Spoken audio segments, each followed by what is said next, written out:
न गुरोरधिकं तत्त्वं न गुरोरधिकं तपः।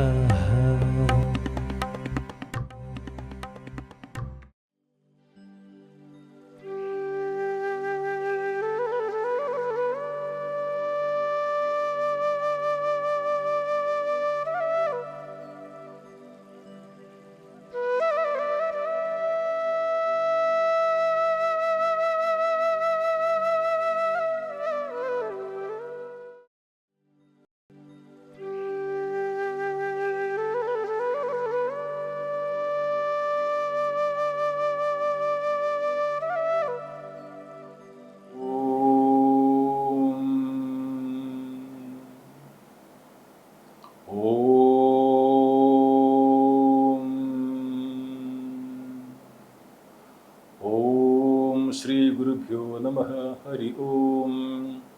ध्यायामो धवलाविकुण्ठनवतीं तेजोमयीं नैष्टिकीं इग्धापाङ्गविलोकिनीं भगवतीं मन्दस्मितश्रीमुखीं वात्सल्यामृतवर्षिणीं समुद्रं सङ्कीर्तनालापिनीं श्यामाङ्गीमथसिक्तसूक्तिम् अमृतानन्दात्मिकामीश्वरीम्। ॐ अमृतेश्वरी नमः। ॐ गुरुभ्यो नमः। Om Gam Ganapati Namaha. Om Ham Saraswati Namaha. Om. My infinite prostrations of the lotus seat of my Sadguru, Sri Mata Amritageetananda Devi, Universal Teacher, Universal Mother. My humble pranams to all of us beloved children listening to this talk. My pranams to my old classmates and other friends of St. Michael's. I had already said that a few talks will be for not only for the devotees but for my old friends in my hometown Kannur. Here we have already talked about Menon Sir's teaching, Menon Sir's advice. Today let us listen to a very beautiful advice which our Raghunathan sir has given us. Raghunathan sir was my physics teacher, and we used to do drama also together, sing together. He was like a friend to us. So Raghunathan sir's teaching, I remember a very beautiful story which Raghunathan sir once narrated in our physics class. The story goes like this. I am sure this story also most of us know very well. The story is, there was a young man who every morning he will go out to work. Then when he steps out of his house, he used to see the cow of his neighbor standing on the opposite side of the road. The cow had very shapely horns, that were round horns, it's almost like a round. So this young man used to think that the horns look very beautiful, round horns. What if I put my head into in the horns? He will stare at the cow for some time. The cow also will stare back and said, "Why is this young man staring at me every day?" This went on for many days, went on for almost 6 months. Then he said, "Tomorrow I am going to put my head through the horns." So the next day, when he saw the cow, he walked up to the cow and he put his head through the round horns of the cow. The cow got frightened, excited. It gave a violent shake. Our young friend crashed to the ground, bruised and with a sprained neck. Slowly he got up and he started rubbing his neck.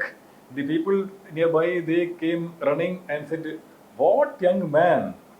Why can't you think something before you do something? You are a young man. Why can't you think before you do something? Foolish thing you have done." And then our young man replied, "Now look here, sir. I have been thinking for the past 6 months." So we can understand. So the thinking for 6 months, it doesn't make wrong things right. I can go on thinking wrong things and wrong again and again, and that can lead me to big problems, disaster.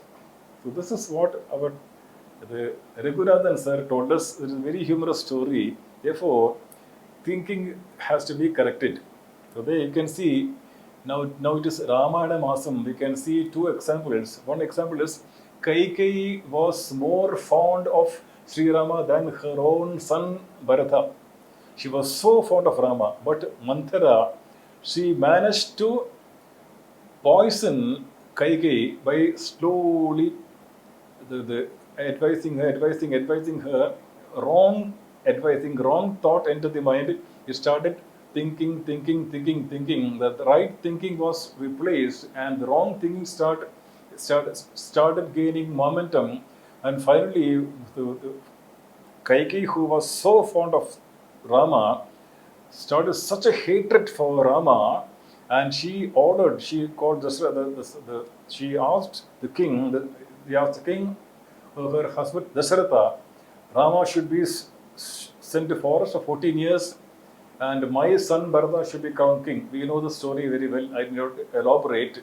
So the wrong thinking, you see, poisoned by Manthara once thought, and then that thought developed into it created a big problem for the Ayodhya. The entire Ayodhya was turned upside down because of one single woman's poisonous advice. This is one thinking, wrong thinking.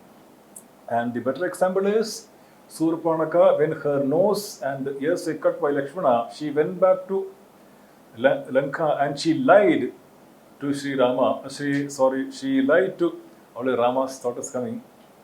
She lied to her elder brother Ravana.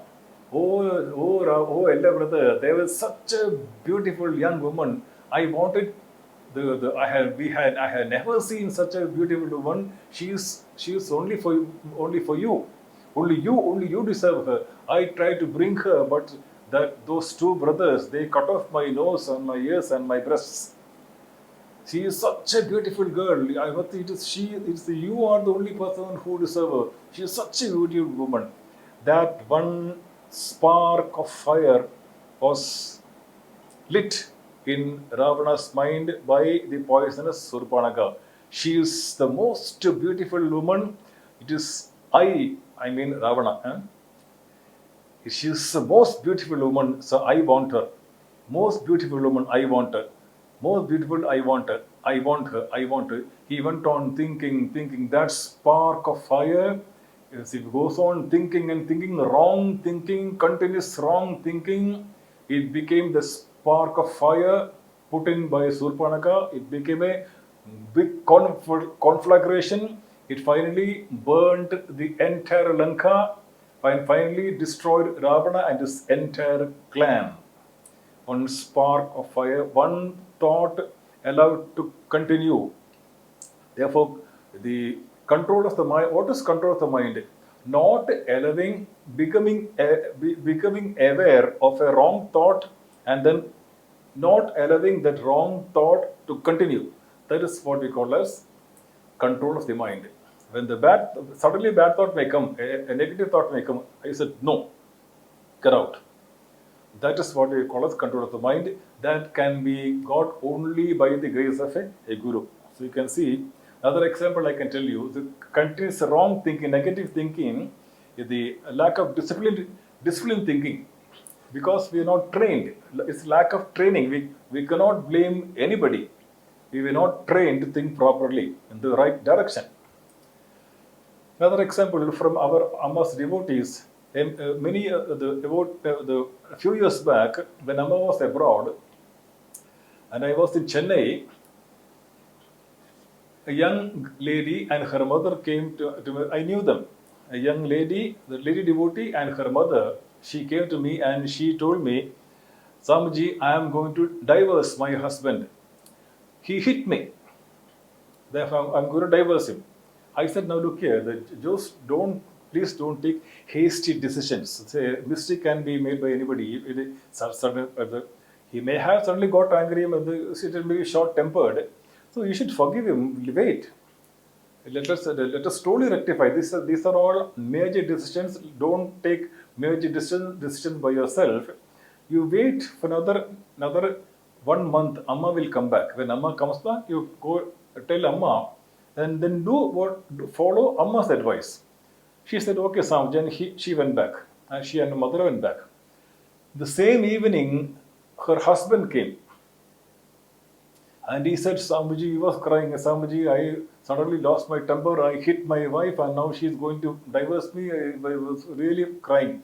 I said, don't worry, I have convinced them not to go ahead with the divorce. I have convinced them to wait till Amma comes. So after Amma comes, you both go to Amma and then whatever you have to say, you tell Amma. Explain your story, let it hear a story, then Amma will sort out the problem. And luckily, it happened that way. They waited till Amma came, and then both of them came to Amma. Amma very easily, with a divine smile, she sorted out the problem. They are together now. Problem is solved. Problem is solved. They are happily still together. Now the point is, I remember something which the young man said when he came to me. Listen carefully. He told me, Swamiji, I cannot live without her. Swamiji, I cannot live without her. So then I told him something. See, we have to be independent. Let us learn to love our family, love everyone, but let us not expect anything from us. I don't want anything from you. My happiness lies within me. So I told him, how can you say that I cannot live without you? What is your age now? When did you meet her first? Swamiji, when I was 26. Okay, when you were 26, you met her. And then, when did you marry her? When I was 28. Okay. Now, what is your age? Now I am 31. So, on 26th year, he met her. 28th year, he married her. Now he is 31. So, 26 and 31, how many? Maybe 5 years. So I told him, you say you cannot live without her. 26 years you have lived without her. And now from 26 to 31, in that 5 years, you have been constantly thinking and thinking. You have built such a strong bond that you are not able to live without her. This is what we call as wrong thinking. Anyway, we are not trained to think. We always expect others to love her, to love us. Nothing wrong. We are human beings. We cannot be a Sri Rama or Sri Krishna who was totally detached. See, Sri Rama, Sri Rama went into search of Sita. It is a relationship between the Lord and the devotee. Sri Rama felt the devotee's pang of separation. That's why he went in search of Sita, because he was knowing the pang of separation of Sita. And secondly, going in search of Sita is the very embodiment of all divine qualities, and our duty. She's a girl, and the girls, the feminine qualities, divine feminine qualities. It is our duty to defend to safeguard the divine qualities of not only the Sita of every living being. That's why Sri Rama went in search of her. It is not out of attachment. We don't agree. It is not out of attachment. It is also out of compassion and sympathy for Sita. So that is what we have to understand. And therefore, coming to the point, we see we know Arjuna. We have heard Arjuna. We know very well. The Arjuna comes from the word Arjavam. So in the Bhagavad Gita, it says the Bhagavan Sri Krishna advises Arjuna what are the divine qualities. Divine qualities are, he says that the Amanittum, Adambittum, Ahimsa, Chantir, Arjavam. There is Bhagavad. I don't want to discuss Bhagavad Gita now, but one of the qualities is Arjavam. Arjavam means the path of an arrow. You release the arrow, it goes straight. The path of an arrow, straight line, is called Arjavam. And therefore, in the same way, what is my conviction? That conviction alone I speak. And what I speak, that alone I act. That come to action. Therefore, a straight line between conviction, thoughts, speech and action, that is called Arjavam. And one who had that quality is called Arjuna. And if you remember, Raghunathan sir told us another humorous story. If you remember, Raghunathan sir told us one teacher asked his student, Pandavanmar etra perana? How many are the Pandavas? And the student answered, വിദ്യാർത്ഥി പറഞ്ഞു, പാണ്ഡവന്മാർ കട്ടിലിൻ കാല് പോലെ 3 എന്നിട്ട് 1 എഴുതി. Raghunathan sir പറഞ്ഞ കഥയാണിത്. Raghunathan sir told us a teacher asked his student, how many are the Pandavas?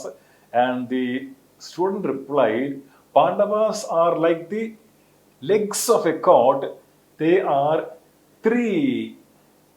And he wrote 1.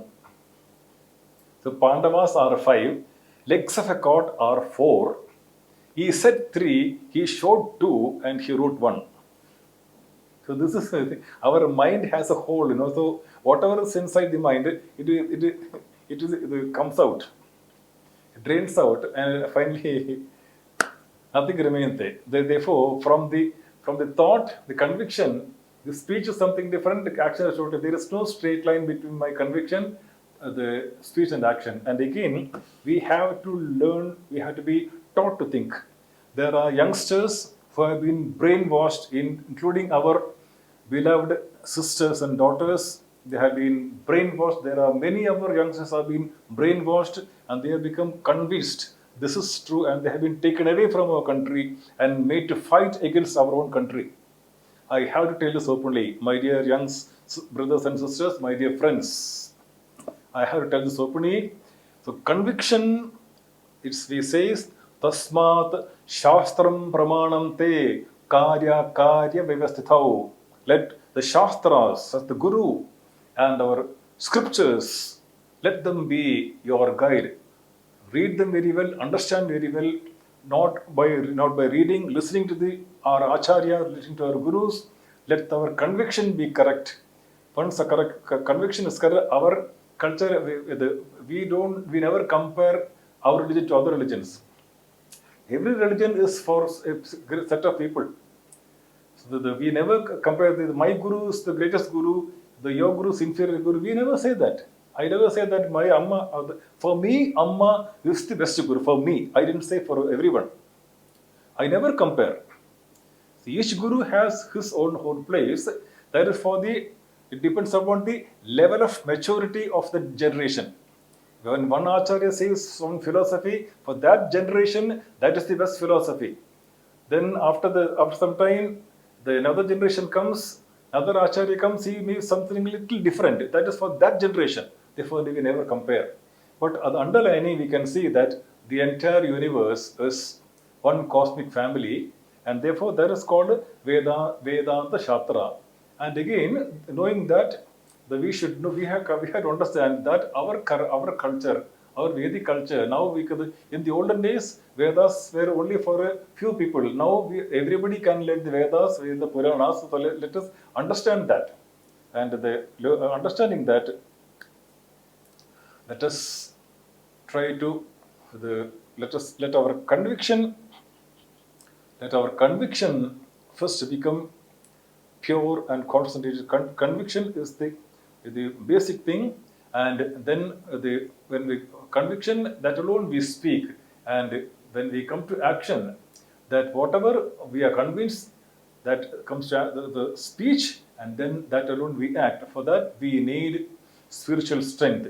I may have the conviction that the truth is very good. Truth is the most divine value. Truth is the most divine value. A robber, he breaks inside a house at 1 o'clock in the night. A robber, he wants to steal. He breaks inside the house, and he takes a gun or knife and he tells the owner of the house, where have you kept the jewels and the money? Speak the truth. What a joke. At 1 o'clock in the night, he has entered the house, robbed, and he is teaching the Bible. Where he is pointing the gun and he says, where have you kept the money and the jewels? Speak the truth. Therefore, even a robber has I expect all of you to speak the truth to me, but I can lie to you. That cannot be. That is the Ravana. Whereas Sri Rama, he speaks the truth. Therefore, even the so-called villains, even the most crooked people, wicked people, they have value for truth. Therefore, the values we have to understand that becomes firm.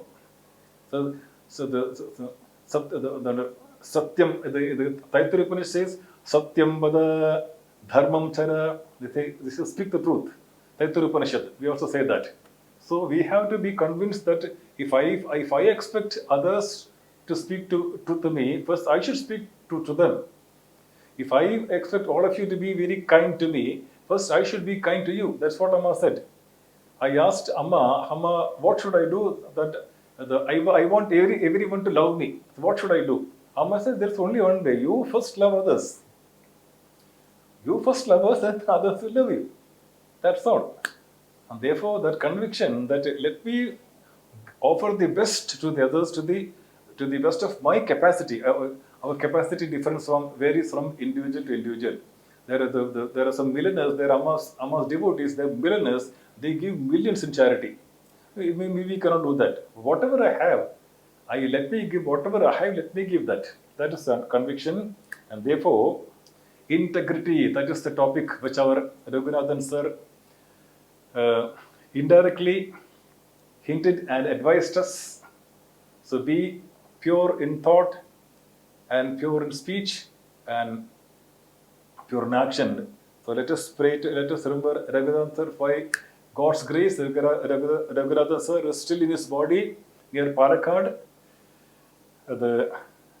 I bow down to my respects to him, and I bow down to my Guru, Amma, Srimati Amritageetananda Devi. Let us bow down to our respective Gurus and let us pray to them to take us to our golden life, and let us give us the strength to act, to do what we do collectively. They teach us, be good, be actively good, be collectively good. Be good, be actively good, be collectively good.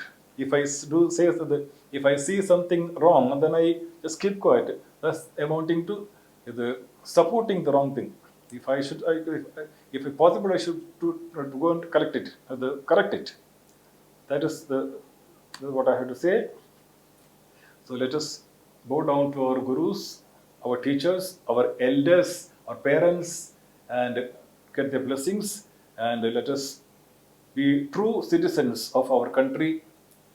Om Amritageetananda Namaha. Loka samasta sukino bhavantu.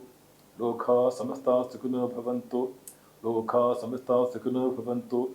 Om Shanti Shanti Shanti.